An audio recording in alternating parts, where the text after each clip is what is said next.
that's what y'all are trying to get at. When you bring your intuitions and you say, I don't think this is actually going to work, you're actually saying, where's the model? Show me how the interventions you are doing would occur in a prebiotic earth. And if they don't, what does that mean? Yeah, Onsi, I appreciate your saying this, but it doesn't look like life. It doesn't look like life at all.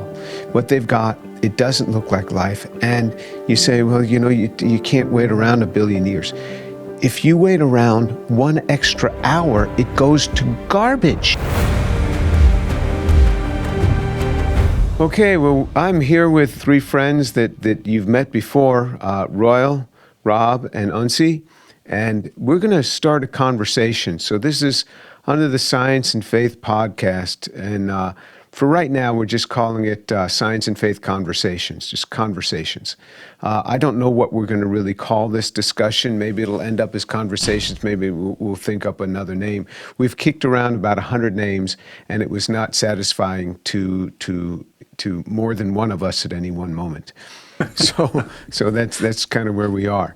But what we're going to do is we're going to have conversations that are around faith, and then also we're going to dissect science. We're going to take scientific concepts that people have proposed for the origin of life and or for evolution and maybe other things, and we're just going to kick those ideas around and see if there's any air in those tires. And we're going to ask questions and we're going to probe them. And in future shows, we will invite on those who we have commented on their science, and they can come on and we'll have a nice discussion, and they can explain themselves if they want to explain it. Now, my experience with these guys is that they'll never come on. They'll just never come on. But if they are willing to come on, we would gladly do that. So with that, I'm going to turn it over to Rob and let Rob Stadler just start the conversation from here. Yeah, thank you, Jim. It's a real pleasure to be here and to kick this off. For our first topic, we decided it'd be interesting to study hydrothermal vents. And although there are many different investigators working on this, I think Nick Lane is probably the most popular one, the one that has great marketing skills, and he writes good books, and a lot of people have been very intrigued by his ideas and his curiosity in figuring out that if hydrothermal vents could have something to do with the origin of life. We would like to start off actually with a little bit of theology. We look at the first verse in the Bible, the first verse of Genesis. In the beginning, God created the heavens and the earth. And this one verse, the very first verse, already causes a deep division, I think, in humanity, because there are those who accept it and those who reject it. But looking at how this impacts science, which the 4 of us are very interested in as scientists, there's a sort of a natural flow here in the philosophy that if God created the heavens and the earth, which we believe, then God also created natural processes. Physics and chemistry and all the laws of nature, they all flow forth from his creation. He created that. And as the creator, God himself must then be outside or beyond natural processes. Just like if you create something, if you came up with the game Minecraft and you created Minecraft, you, the creator, are outside of that game. You're not constrained to exist within that game. And just like that, God who created the heavens and the earth is not constrained by those things. He's beyond it. And science, which we all know and love and study, it seeks to understand those natural processes that God created. We're trying to understand how natural processes work. And so science exists then. It's a tool that we use, and it comes about because of God's creation. He created it, and we're exploring it, trying to understand it. Now, there are some people who would reject this first verse in the Bible, and they end up try to use science to dismiss God or disprove God. And they end up endlessly trying to explain that everything happens through purely natural processes. We don't need God. But for those who agree with this verse and follow the philosophy, of course, it makes no sense that science could dismiss God, because science comes out of God's creation. Doesn't make any sense to try to use it to disprove God. But as scientists, we have this very delicate balance, and I'm going to use this diagram here to try to explain this delicate balance. As scientists, we practice something called methodological naturalism, and that's a real fancy term, but what it really means is just that when you practice science, you have to temporarily push God out of the picture and assume that only natural processes are at work. So just a real simple example, if I'm going to study how an object falls, I want to study gravity, right? I'm going to assume that only natural processes are at play and God is not there playing with the situation. Otherwise, we would never be able to understand anything or make sense of anything or have anything be predictable and reliable. So we accept methodological naturalism in order to understand how nature works. But there's a risk then in this balance, you see a delicate balance, where this fulcrum, if you will, of methodological naturalism can go too far to the left or too far to the right. If it goes too far to the left, we're basically assuming what's called God of the gaps. And an example of that would be, if you look thousands of years ago and humans saw lightning strike, they would say, oh, God is angry. God caused lightning to strike. And that's because they don't understand the natural process that produced lightning. And so they attribute it to God, not knowing what actually caused it. That's called God of the gaps. But on the other end of the spectrum, we have a problem if the fulcrum comes way over here to where methodological naturalism actually becomes like a philosophical naturalism or an atheism, where you don't allow any supernatural anything enter anytime. You end up practicing what's called naturalism of the gaps, where if something can't be explained, and we know that natural processes actually may oppose something like that from happening. Let's say a perpetual motion machine, right? We know natural processes oppose the idea of a perpetual motion machine. But if you're absolutely committed to naturalism, you're going to say, well, I don't understand it, but there must be a natural explanation. And that is naturalism of the gaps. And we have to recognize that in both of these cases, you can constrain science so that it's no longer pursuing the truth. So if I want to talk about where lightning comes from, and I just say, oh, God did that, I'm constraining science, right? So it's not able to try to find the truth. It can't seek truth anymore. But the opposite can actually happen over here as well. And if I say only naturalism is allowed, it is, if we ask a question like, how did life begin? Well, maybe life began through natural processes, or maybe God had something to do with how life began. But if we constrain science so only naturalism is allowed to be considered, we're blocking out one of the possible answers, and we may no longer be seeking truth with science. We all want science to seek truth, so we have to maintain this balance, and that's why this figure is important to us. I just open up. Anybody have comments to add to that? Yeah, have y'all ever had that really visceral experience where this would happen to me a lot as a kid, and then in grad school I remember this one moment where it just really hit me hard. You're walking around and it's like, why is everything here? Right? Why am I here? How am I thinking? Why do these other people exist? How does this all come into being? Why is there something out of nothing? It's like a trope, right? It's very trite. But it's this very powerful, visceral question that I really get struck by sometimes, like the goosebumps kind of question, right? Where you're like, how did this all come to be?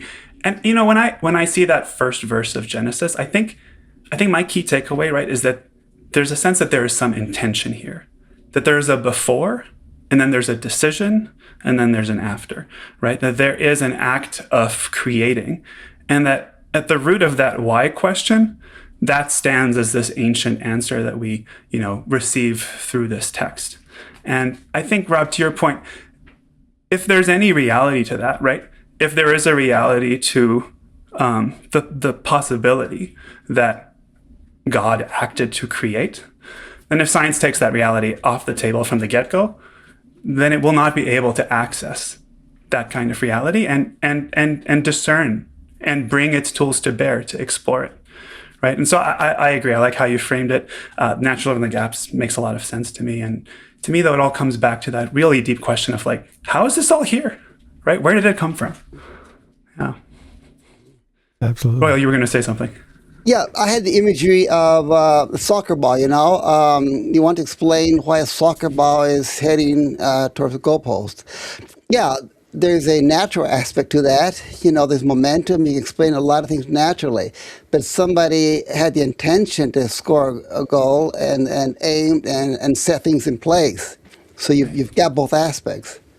If you do not believe in the physical resurrection of Jesus Christ, send me an email, tour@drjamestour.org, and we will get together, and I will share with you about why I embrace the resurrection of Jesus.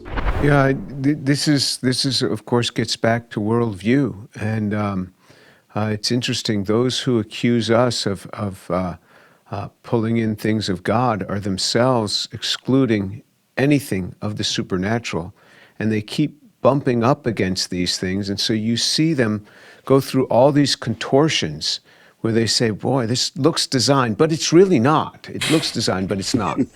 and then they don't want to use the word designer because it starts making them sound like other people who they have criticized. And so what they do is they will say selector. They'll choose a selector. Some selector has come and selected this. And so what's happening is you see that those who have a worldview of only on the naturalism side and not open to anything else keep bumping up against this type of thing. And the people that I certainly think about is like Lee Cronin. I think that he's a very thoughtful guy, and he keeps seeing that these things don't just happen this way. And he says something has selected this. You can't have 17 copies of this molecule with enantiopurity like this without having something doing that selection. And we know from natural systems that generally the selector is much more complex than the item that it's selecting. And so I think that in the future we'll see more and more people bump up against this. Rob, go ahead and take us through your what you have to say. Yeah, well, the real problem comes when you apply the methodological naturalism to questions of origins. Mm-hmm. That's where it comes from. And I'd like to give you a good example of that here in this next slide. So we have this fantastic nano machine called ATP synthase that life requires this thing, this beautiful machine. And it runs basically an electric motor because you have a cell membrane here and you've got a voltage across the membrane. You have more protons outside than inside. So there's a voltage that actually drives this thing at like 8,000 RPM and it rotates. And then there's a shaft here that stays steady and holds kind of like an umbrella over the rotating shaft. And in there we have ADP being converted into ATP, and this is the fundamental energy harvesting of life. Now, our friend Nick Lane in his book, The Vital Question, it's a very well-written book, but he has this fascinating quote about this. He said, "This is a precision nano-engineering of the highest order, a magical device. And the more we learn about it, the more marvelous it becomes." And so you're going to see this kind of what Jim was just talking to, that he's just amazed by it. He actually uses terminology that we would ascribe to a creator. It's nano-engineering and it's a magical device. But he is fundamentally committed to naturalism. That is the only option. And so in this conflict he has internally, he ends up concluding, some see it as proof for the existence of God. I don't. I see it as a wonder of natural selection. And I think that calls out what are the risks of fully committing to naturalism when you approach something of this beauty and this engineering. You end up with a conflict, as you can see here. This is just what Jim was talking about. You know, and through this is not a single act, cannot be a single act of natural selection. Every little piece, every little component that you see there had to have been selected. And even with this word, it really forces this. And so you see him having to force this. He even uses the word magical. He'll use the word magical, but he won't use the word designer. So somehow he wants to deaden this, or say there's some mystery here. But this is what I'm talking about. Same thing that I said with Lee Cronin, Nick Lane is dealing with. He sees this, and it's almost as if he is working hard not to mention God in this. It reminds me of the book of Esther. The book of Esther in the Bible, there's the word God is never used, but you see the author just going through great contortions to try to write, not using the name of God. But that's for his literary style in that particular book. But it seems that this is what these guys are trying to do. And I will mention that I've invited Nick before on this channel to try to talk with me. He wouldn't even answer my email. But if he does see this, Nick, you're welcome to come on here and defend yourself and discuss more deeply. But we are going to question you. You're not going to be able to throw these things out with us without our asking you questions. So, but we would invite you, and we'll treat you very decently. It's just that we're going to ask you to back things up. Okay, go ahead, Rob. I just want to add, Rob, like I'm struck by the confidence, right? Like where does that confidence come from to look at a thing that's this complicated and be like, well, I see it as a wonder of natural selection. Like, we talk about science and scientists, like one of the core properties is that of skepticism, right? Being skeptical, wanting to find the answer and not accepting pat answers. And that cuts both ways here, right? Whither the confidence? Why so confident that something that honestly, you can superimpose this on top of, human-made motors and engines, and they will look very similar. They have stalks and Stadlers and rotators, and why so confident, right? And I think that confidence can only come from an a priori commitment to naturalism. That's what we're dealing with here. And so I partially brought this up just to give some background of, when we present this hydrothermal vent theory, this is the sort of bias of the authors, of the inventors, to keep in mind. Onsi, if you look at the last 4 words of the previous slide, a lot of people think of natural selection as being able to do wonders. Yeah. Wonder, by the way, in German is the same word as miracle. So, so I see the logic. In your own thinking, it is a wonder-making entity. Right. I just wonder how. Very interesting. Yeah. Okay, so we are talking about hydrothermal vents and hypothesis of life beginning there. And there are 3 kinds of hydrothermal vents to be considered. The first one are really immediately taken out of consideration because they're black smokers. They're way too hot. You really can't have organic synthesis in there, and they're volcanic and unstable. White smokers, I think they used to be considered kind of the same as alkaline vents, but no longer. They're a little cooler, but they don't have a lot of organic activity going on. Whereas alkaline vents are the coolest, and they are strongly alkaline. They produce a lot of H2, a lot of hydrogen through the process of serpentization. And they have these very interesting little micro nanopores that are interconnected, and that makes for an interesting backdrop for this. So alkaline vents are what we're going to focus on here. Rob, Lane does have some competition. I just want to mention black smoker scenarios are commonly used as a scenario to form polypeptides. It doesn't work, but to work on a different kind of problem in origin of life, that's what black smokers are used for, polypeptides. Interesting. Just want to mention it. Not relevant for today. Sure. Okay, thanks. So this vision, and this is from Nick Lane, but also, as we mentioned, there are many other investigators that have contributed to this. We have Bill Martin and Michael Russell, Joseph Moran, and so forth. A lot of people, but we're talking mostly with Nick Lane here because he's more of the public figure, I guess, the guy you see on YouTube and the author of these books. But the vision for it is basically 3 steps as he lays it out. That first you want to produce the organics, and all you have is hydrogen and CO2. And it's chemically very difficult to combine hydrogen and CO2 to end up with organic products. Some life forms do it, but it's not easy. And they're working hard to see if you can produce a variety of different organic molecules through these vents, alkaline conditions, and with some catalysts, some metal catalysts to get the job done.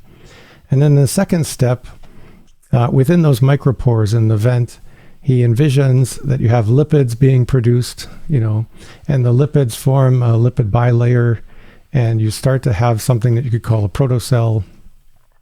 And then in the third step, the genetic code starts to form. You start to have RNA and DNA and protein. And the further down you go here, the more sort of hand wavy the whole thing becomes. And I pull out this quote from his book. Once you get to this point, the standard mechanisms of evolution eventually produce sophisticated proteins in early cells, including ribosomes and the ATP synthase we just talked about. So this is utter nonsense. I would love Nick Lane to come on here and take a few questions on this. What is the chemistry that where you can take H2 and CO2 and get those things to react? What kind of pressures are you going to need? What kind of temperatures and what kind of catalysts? I'd love to see that. And then the formation of a protocell inside one of these vents. What kind of protocell? He wants to take some fatty acids. Again, fatty acids don't easily form. What are the concentrations? You got to have very high concentration to get a lipid bilayer to form. And normally what you do is you take a diacyl lipid to do this, and if you just run off of a fatty acid, these are very unstable systems, and they're extremely leaky, and you don't get much of a gradient through that. And then all of a sudden, magically, he's got the genetic code, and to put this thing out there, and then say the standard mechanisms of evolution now somehow take over, and give you the ribosomes and ATP synthase. So this is beyond imagination for a Just So story, in my opinion. And you guys are going to have to hold me back. Just hold me back and bring some sense to this, please. Well, of course, this is a very brief version of it, and there are many, many chapters written about it, so some of the details are hidden from this. But I could bring up a few more details here, and this is a book I helped to contribute to, but we're talking about many, many steps that have been shortened here and compressed, but they're to get from basic chemicals to a first living thing, even a very simple single-celled thing. There are many, many requirements that have to be overcome. And what we're going to see is that Nick Lane and the others are focused on this first step, just to build up the basic building blocks and get them. And that's basically the first step down here. Only the first step. So let's dig into step 1 a little bit, because that's where most of their chemistry focus is. So step 1A, there's a portion of step 1, is to get the H2 and CO2 to produce small organics, simple organics. And this happens when some living things actually use the acetyl-CoA pathway to combine H2 and CO2 to produce some organics. That's basically their food source. So it can be done in living things. The question is, can it be done outside of life in an abiotic scenario? And then step 1B is to build up large organics, and they consider the use of the reverse Krebs cycle, which these microorganisms, the methanogens and acetogens that do all this, they actually do use the reverse Krebs cycle then through a circular process to produce the amino acids and lipids and nucleotides and so forth through that process, through offshoots of the reverse Krebs cycle, and that's 1C. And then I think it's step 1D here where the four of us have the greatest head scratching going on trying to understand this, is that you really need to concentrate only the molecules that you want. And in reality, you end up with just tons and tons of diversity of molecules that are going to get in the way. And that's the real challenge in making all this happen. But again, all this is just the first step down here, and there's so much more that would have to be accomplished. So here's the chemistry that Nick Lane focuses on, and he calls this the Krebs line, where basically you're starting with CO2 and hydrogen. You see a lot of hydrogen in here, a lot of CO2 in here. And he wants to get to pyruvate here. And pyruvate is the beginning of this reverse. Here it is over here. It's the beginning of the reverse Krebs cycle that goes around to produce all kinds of organics. But you have to start by first making the pyruvate. And in life forms, like I mentioned, the acetogens and methanogens, this is done by the acetyl-CoA pathway. And acetyl-CoA is a very complex molecule that requires, I've read it requires about 120 enzymes to be able to produce the acetyl-CoA pathway. But specifically to produce this molecule, acetyl-CoA, takes like 11 enzymes and like 15,000 amino acids worth of protein enzymes to do this. And they're trying to find ways of natural processes to get through all of this. Rob, tell me, where does CO2 react with H2, and what does it give? I'm not seeing that step on here. Top Yeah, left. in his book, he goes, in the Transformer, his latest book, he goes through this with, when you have a metallic catalyst, you can get the CO2 to bind against the catalyst and to begin to, form activated carbon dioxide and moving on from there. Okay, and the catalyst, do you recall what they are in the pressure, or Royal, do you know? They tried all kinds of nickel iron mixtures. They tried many temperatures, many pH values, and came up with some that are halfway reasonable. Okay. Yeah, so in one paper, they were able to get pyruvate in 10 micromolar concentration under the right conditions, everything just being perfect. And what else was there? Just pyruvate, or any other molecules? It's All the predecessors, basically hydrogen, CO2 with various catalysts. You've got your 5 basic components. You've got formate, acetate, methanol, methane, and then sometimes pyruvate if you've got just the right catalyst. So it's a mishmash all at once, with usually no pyruvate, but occasionally at 100 degrees and with very, very, very high concentrations, like 25 bar CO2, and the right catalyst, you do get a trace amount of pyruvate. Yeah, that's the problem. You get a trace amount of pyruvate. We have methods that can detect things, but when things are mixtures, I'd like to see him take that mixture and carry it on to ribose. Oh, would I love to see that, even in a modern laboratory, let alone in some hydrothermal vent. Yeah, that would be really, really something. That's a very important point, but not to slow Rob down, maybe you can come back to this slide and then I can make a couple comments exactly on that, Jim. Okay. That point.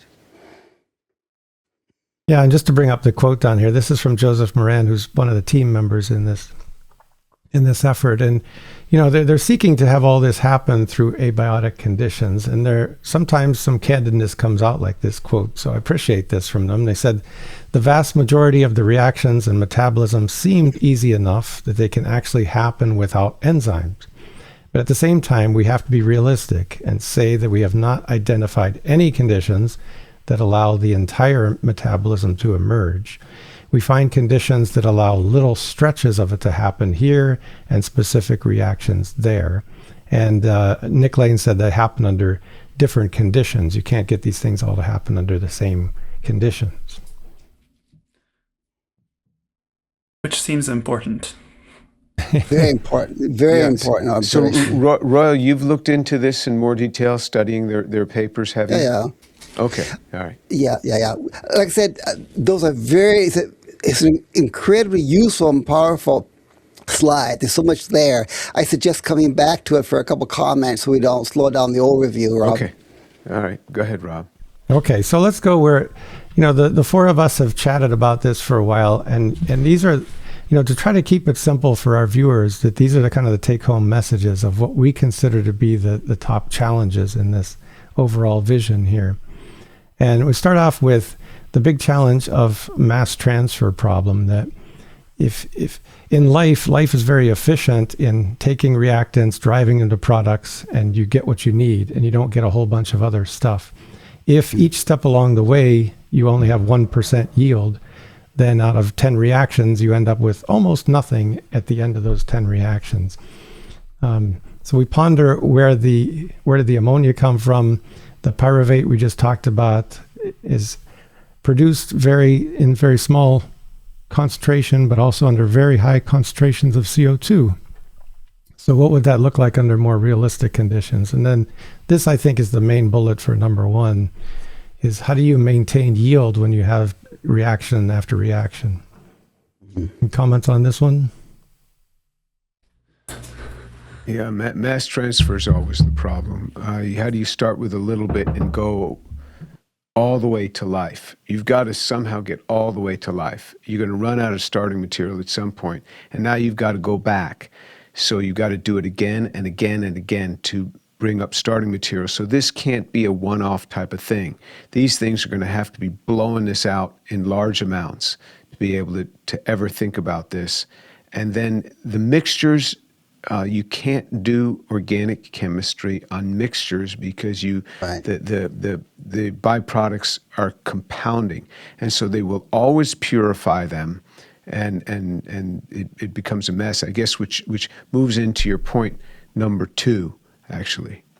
Yeah, well, Jim, maybe I could play devil's advocate for a moment, and we say, Yeah, go ahead. If we say, hey, these vents, they can just crank out, pounds and pounds and metric tons of stuff, and if you don't want it, it just blows into the ocean, and they can just crank out some more.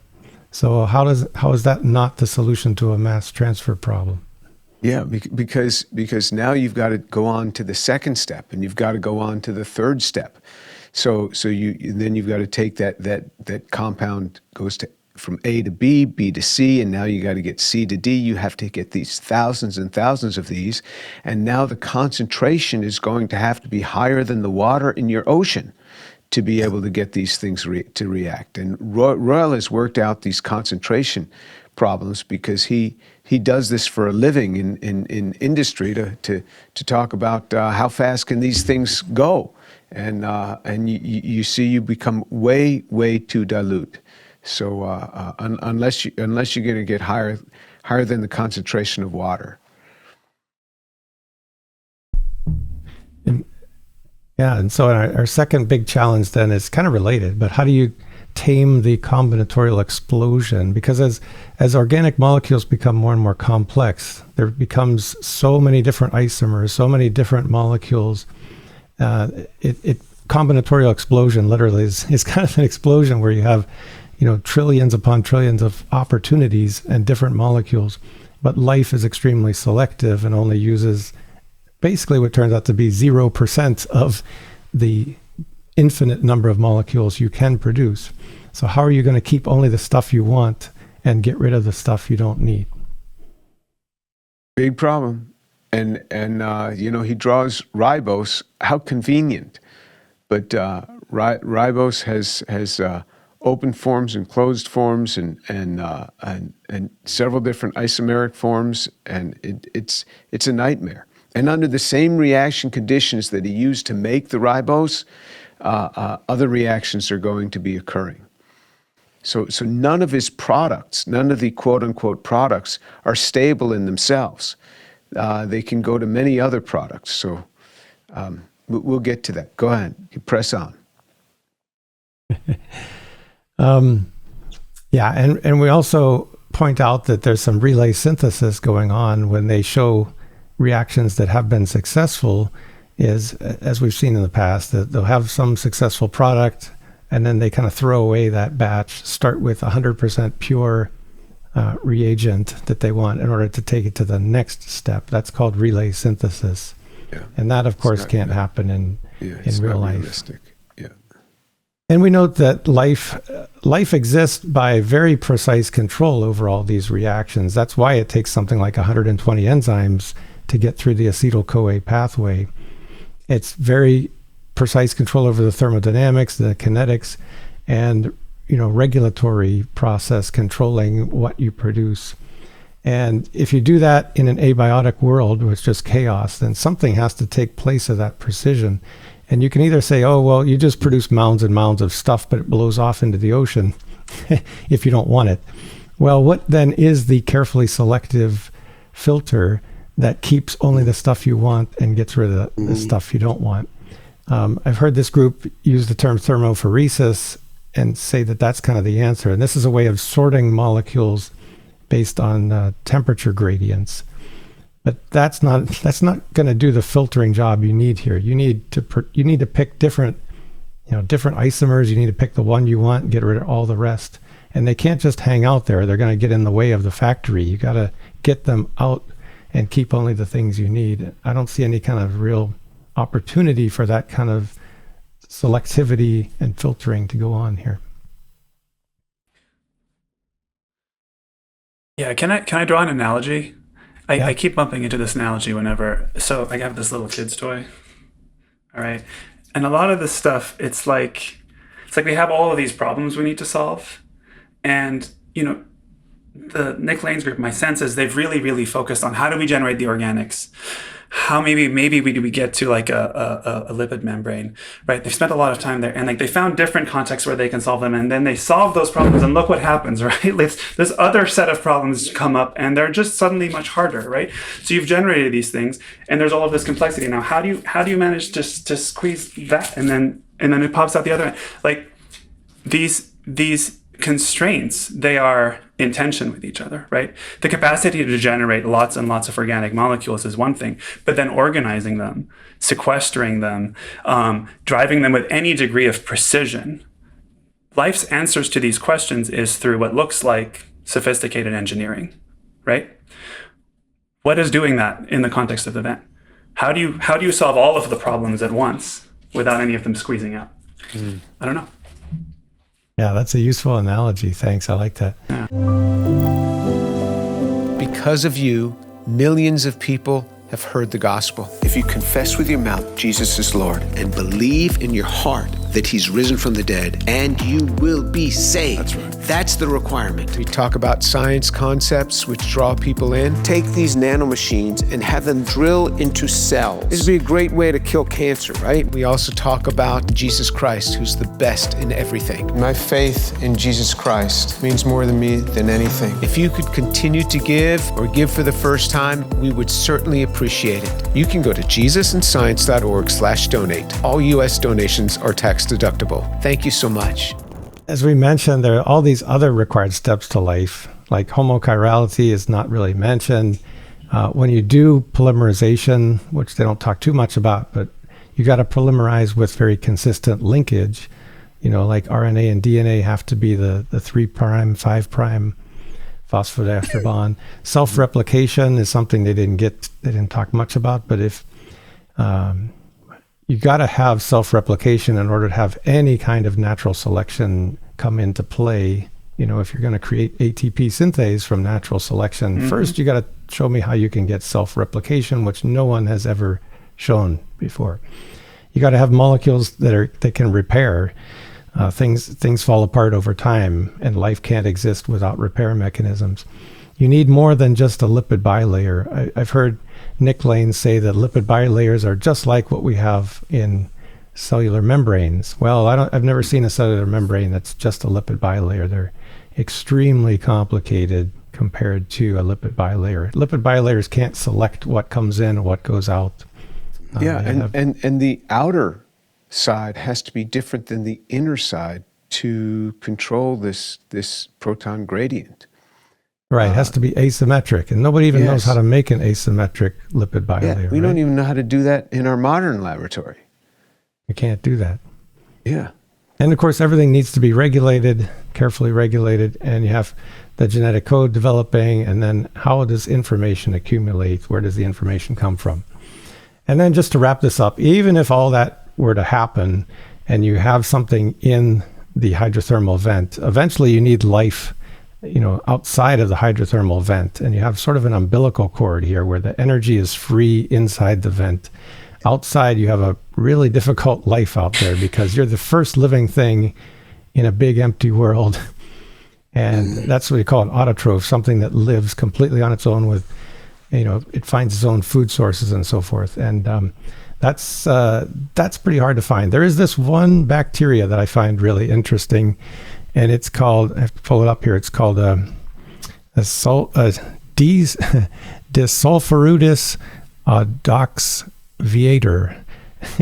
And it's the only known organism that lives alone in its own ecosystem. So it doesn't need any help from anybody. But it's complicated. It has 2,157 genes because it's kind of like a Swiss Army knife. It has to be able to handle all the situations itself and make its own food and so forth. Quite a complicated form of life. And I think that's what you'd have to start with. So that's a quick summary of the big challenges we see. So I welcome everybody to jump in and add your additions to this. Okay, Roy, why don't you take us through some of the things that you see in that chemical slide? Why don't you try to jump back a little bit? Okay, in the middle left, Rob mentioned pyruvate, right? And actually, what really matters is the next step, the oxaloacetate, a little bit down to the right. That is actually the key component to the right, far right, of the reverse Krebs cycle. Without that, nothing can work. So the key to understand here is that as you go through counterclockwise, you can siphon off or sidetrack some of those reactions for other purposes, like to form amino acids or other things. If you do that, the cycle's broken, so you've got to recreate the oxaloacetate. You've got to recreate it, or nothing happens. If you look again on the left at the pyruvate, notice that that's a black arrow. That means, we don't have any suggestions quite yet as to how that may happen. My point is not that a clever organic chemist can't come up with a solution. My objections are following. One hears all the time that these kinds of pathways, the Krebs cycle, the reverse Krebs cycle, or the even more fundamental acetyl-CoA pathway, that these things are, first of all, found everywhere in nature, correct? But that they reflect natural chemistry. And I say, what are you talking about? We have no idea how the first step of the proposed Krebs cycle could have been generated naturally. We don't have the first step. You see the dilemma? The oxaloacetate there is the first step, and we haven't even got a proposal as to how that may have come from the minute amount of pyruvate. I think I forgot to clarify when I showed this diagram that the arrows that are in blue are ones that the group has claimed they've already done in the laboratory under or somebody else has done. But they got the blue ones. But the black ones, they haven't yet succeeded in getting those to work. So my point is not that a good chemist can't find a good, clever way to make some of these reactions occur. That's not my point. If you're clever enough, you'll find the right conditions to get lives to go. The point is the claim. The claim to fame is not that they're doing innovative chemistry. There's nothing here that's new. The claim to fame is they believe that under a very alkaline hydrothermal vent, the chemistry that occurs naturally, sequentially, reflects what happens naturally in living organisms. And I'm saying that is not true. And the first example crosses my mind is, look at the very first example of their reverse Krebs cycle. Where does the oxaloacetate come from? We don't know. So clearly what they're doing is individual chemical reactions and then saying it all fits together in a pattern. Well, that pattern is not being shown in hydrothermal vents. Does that make sense? Yeah, it makes sense. And it's not just that reaction. I mean, look at the ribose synthesis. How do you go Right. from that aldehyde Right. to ribose? I mean, how does anybody perceive that happening? If you can make ribose this way, that's ridiculous. So I'd love to see how that could happen in a vent. Now they may see a blip in a mass spec but it's confounded with literally billions, trillions of other molecules that make the use of that totally impossible. Well, this is a good example of what you mentioned before about how individual steps, reactions are carried out. Then they buy that product that was just formed somewhere else, which is now perfectly pure, high concentration, no impurities, and then continue. Look at Jim's example. Ribose being formed here under what looks like the foremost reaction would be unmeasurably low. So clearly, how do you go to the next step? You take a particular isomer of ribose, you mix it with an incredibly low concentration of phosphate, because the stuff isn't available periodically. You've got two materials of incredibly low concentrations, and then you get the product to the right here, the ribose 5-phosphate to the right. So no, what they're doing is they are purchasing pure materials and they're reacting them together, clearly. Yeah, and I mean, even if you had ribose and you wanted to functionalize, you wanted to put the phosphate on the primary hydroxyl, your glyceraldehyde also has a primary hydroxyl. So everything's competing out here. It's a mess.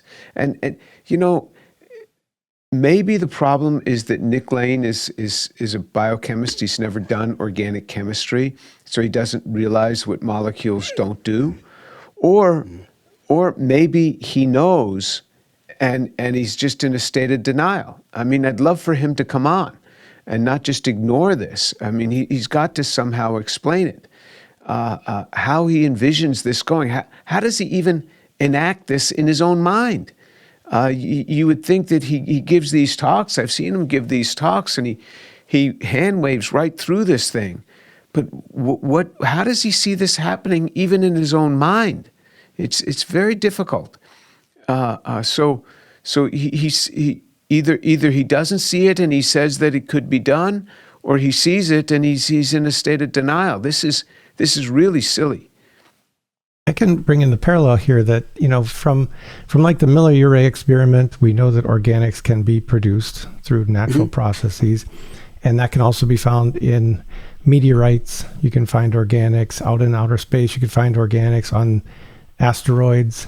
You can find organics. And the fundamental problem has always been that, yes, you can detect a very minute amount of what you're looking for, maybe an amino acid or maybe even a nucleoside or something, but it's surrounded by, you know, an incredible diversity of molecules that just get in the way.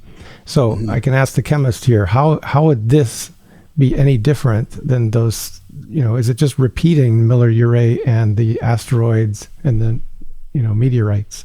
I mean, what Miller-Urey makes is mostly glycine, and that would dominate everything, and then alanine. And so it's dominated by other things. Those would be useless in a polymerization. They don't stay around long in the Miller-Urey experiment. They undergo the Millard reaction and they decompose, so you have to stop that reaction.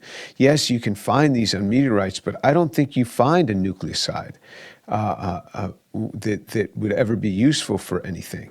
So it's just not there. So we have these methods where you can identify right down to a single molecule fundamentally with the mass spec, but it's useless. And even John Sutherland, who's an origin of life researcher, and he says that you can't use what's on a meteorite because you need more constrained chemistry. It wouldn't be useful. And so you don't find many copies of these that could carry it on. So even the chemistry, this is what I keep saying, the chemistry that they themselves show cries out that it could not have happened this way. You're going to have to look somewhere else.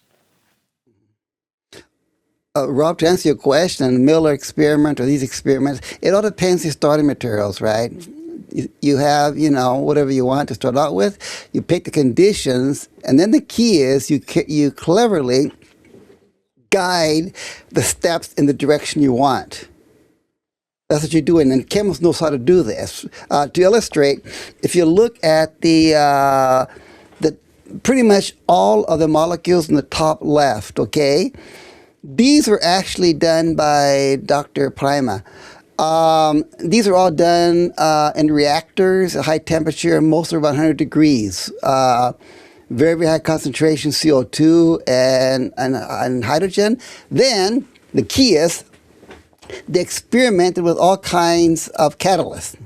Now, some catalysts will produce a lot of formate, but absolutely no pyruvate, which is the usual case. But there's a case or two where, under the right conditions, you do get a little bit of pyruvate. So what do? Conceptually, what you do is you say, oh, if I wanted to get a lot of pyruvate, I would use the starting materials of CO2 and hydrogen. In that case, I would start off with this particular catalyst. And I know the right conditions because I played around long enough, the right pH. And then I would terminate it, get rid of the old catalyst and all the side products, and then replace it with another catalyst and change the condition, and you guide it. And if you do this cleverly, then you do end up with more pyruvate than you would in the grand mixture. And this is what a chemist does. They know how to force a series of steps to head in the direction you want to do. And we do this intuitively, and that's exactly what's going on in all this chemistry here. Every step, they know, where do you want to end up? What's the product I want? Aha! Avoid this, avoid the other. That's why if you look at these reactions, in some cases you will see on the Krebs cycle, oh, I want an amine. Aha! I need a source of amines, either ammonia or some of the other chemical reactions. At this step, I get rid of what I don't want. I don't want any phosphate, I don't want any aldehydes, but I want an ammonia. So at that step, you put in the ammonia. You're guiding the outcome intelligently. Can I go ahead. Sorry, I just wanted to maybe frame it a little bit. I think when we discuss these experiments and we talk about how they fail to model realistic prebiotic context, or we talk about how there's interference or there's intervention or there's guidance, like you just said, Royal, I think folks like to critique that line of counter-argument. They kind of hear us saying, you must never intervene. You just have to let it sit there and it should just magically work, right? But of course, that's not what we're saying, right? There has to be some degree of intervention because no lab has the probabilistic resources like the time and the space or the grad students, right? To wait for low probability events to happen. So it's fine. It's reasonable to use all of your intuition and your knowledge to boost those probabilities by intervention. That's reasonable. But, and this is what I'm about to say is really important, right? The whole point of this enterprise is to put forth a viable story for how material forces alone within a realistic context of a prebiotic earth, whether a hydrothermal event or warm little pond or whatever, how that could actually eventually lead to life. Now, the word for story, right, is model, right? That story constitutes a model of how reality works, how we're proposing, right? And this is the bit that I'd expect to see sort of as a physicist, that such a model would need to make quantitative predictions about the likelihood of events actually occurring. And what that means is, sure, go ahead and interfere. Set up the conditions just right. I need temperature X at pH A and concentration blah, right? That's fine. But that tells you something important, right? It tells you what you actually need to get the reaction to succeed. And then you need to do the work to understand what the gap is between what you did and reality in the prebiotic context, right? And then you need to figure out what are the implications of that gap. What does that tell you about the likelihood? And you've got choices, right? One of the choices might be to say, hey, let's figure out how likely it is that we had that temperature and that concentration. And the other choice is to say, well, there's no way we'd get that concentration. what does the lower concentration that we would get tell me about the reaction rate? Tell me about the yield rates, right? You could do those things. That's the work of modeling. And what you could do then is assess the likelihood of the story being true, of it actually happening like you expect. Probabilities are tricky. The numbers get really small. Another way to frame it is waiting time. How long do you have to wait for this stuff to actually work out the way you're envisaging? Or is it impossible, right? And I think that's what y'all are trying to get at. When you bring your intuitions and you say, I don't think this is actually going to work, you're actually saying, where's the model? Show me how the interventions you are doing would occur in a prebiotic. And if they don't, what does that mean? What does that tell us? How does it constrain it? Right? You can't just stop there. And that's hard. That's hard work. I get why they celebrate, because this is hard work and they finally found a thing that looks like life. And it's like, hey, let's get the press release out. But like, you're not done yet. Right? You have to do the work of building the model and explaining the implications of all of the pieces of the methodology and how they do and do not translate to a prebiotic context. Does that make sense? Does that resonate? Yeah, Oh, yeah. Onsi, I appreciate your saying this, but it doesn't look like life. It doesn't look like life at all. What they've got, it doesn't look like life. And you say, well, you can't wait around 1 billion years. If you wait around 1 extra hour, it goes to garbage. Right. It's time kills them. And And that's what I'm saying. The Miller-Urey experiment, you got to stop it or it all goes to garbage. And every one of these reactions, you got to stop it. And if you keep stirring that pyruvate, it goes on to other junk.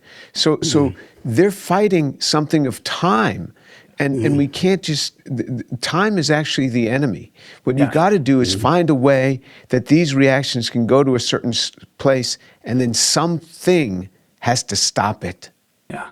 And Jim, I would agree. And I'd say that's got to be part of the model, right? Okay. Like you have to account for, hey, if it sits around for an hour, it's not going to work. So what in your model stops it? And if nothing's there, then, Jim Tour gets to show up and go, I think you have a mess in your hands, my friend, right? These are really good intuitions, and both you are alluding to the same thing that we understand perhaps in chemical terms. What a chemist does is they try to find the best series of conditions to get a super high yield, or you're not going to get a publication out. That's great. Like you say, Onsi, we're not going to sit around for 100 years to do something realistic. The trick then is you say, what do you think would have been a prebiotic realistic situation? And then what you do is you extrapolate a little bit in the right direction to what's realistic. And there, Jim, very often time is precisely the one element. That's why when you look at many of these experiments, they're optimized. They stop at 30 seconds and then that's it. Or some go on for a week and then that's it. The question is, what happens if you let it go a little bit longer, which is realistic, and then just monitor a little bit. What kind of a yield, what kind of side reactions are you getting? And if you see that just a little extrapolation, a little bit in the direction of realism causes everything to drop to zero, then you don't have to wait for 100 years to do a long experiment. You already got your answer. Right. Right. Yeah. Okay. Well, I think there's just so much missing here, and what Nick does, I just watched his recent talk where he mentions this sort of thing, and then when you go on and you see what's the origin of the information, everything just begins to fall apart. You can't even get the small molecules. You can't get to an information storage system. You can't even get to the small molecules. This stuff is just stuck. Now, if you're telling me you can take CO2 and H2 and, like a chemist, try many, many different catalysts at 25 bar, that's 25 atmospheres of pressure, where you're driving these things together in high concentrations, yeah, you can get something, but how do you come up with that in a scenario in a hydrothermal vent? And then he says, well, the hydrothermal vents themselves have proton gradients. Therefore, this whole system is like a vesicle. It's so much different than a vesicle. And any lipid bilayer that you're going to form, if you're going to form a lipid bilayer and a vesicle, you need to have very high concentrations to drive those molecules together. And I don't think that you're ever going to have that in a hydrothermal vent. Show me how you could have that in a hydrothermal vent, those kind of concentrations, because these things are always blowing out. It's always blowing out. And so it's a real problem to get this. And then the lipid bilayers, the vesicles that they make, would be extremely unstable because they're not diacetyl lipids. What he says in his video is they're fatty acids. If they're fatty acids, I mean, how do they survive at the 60 to 90 degrees? So everything is an uphill battle. And, Nick Lane is he's just like me. He's growing older and older.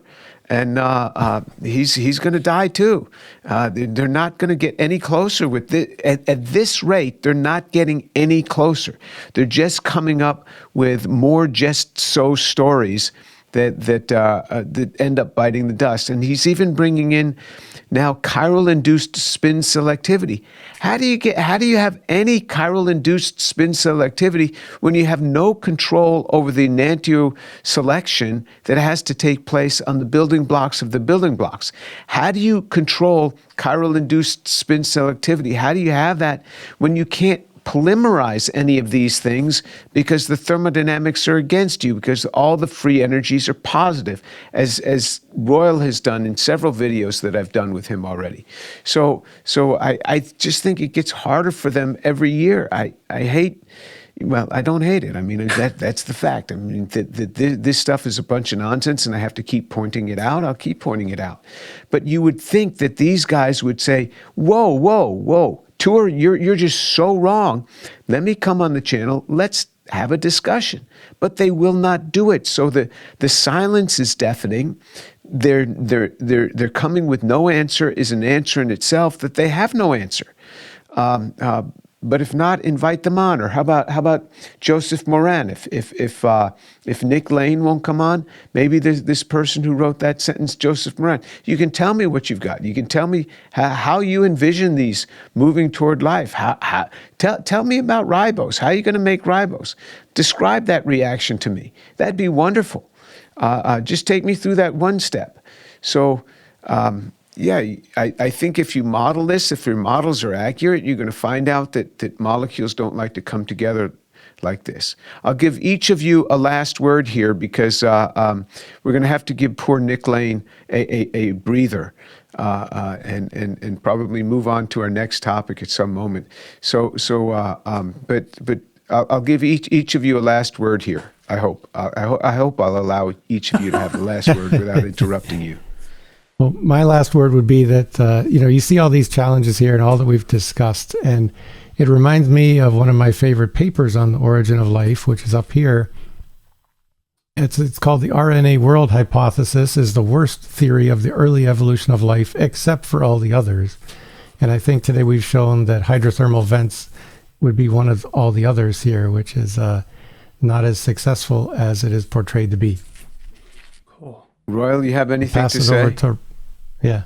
Yeah, what keeps going through my mind is that if I had done all these experiments, I would have learned an awful lot that I didn't know before, and I would have reached different conclusions.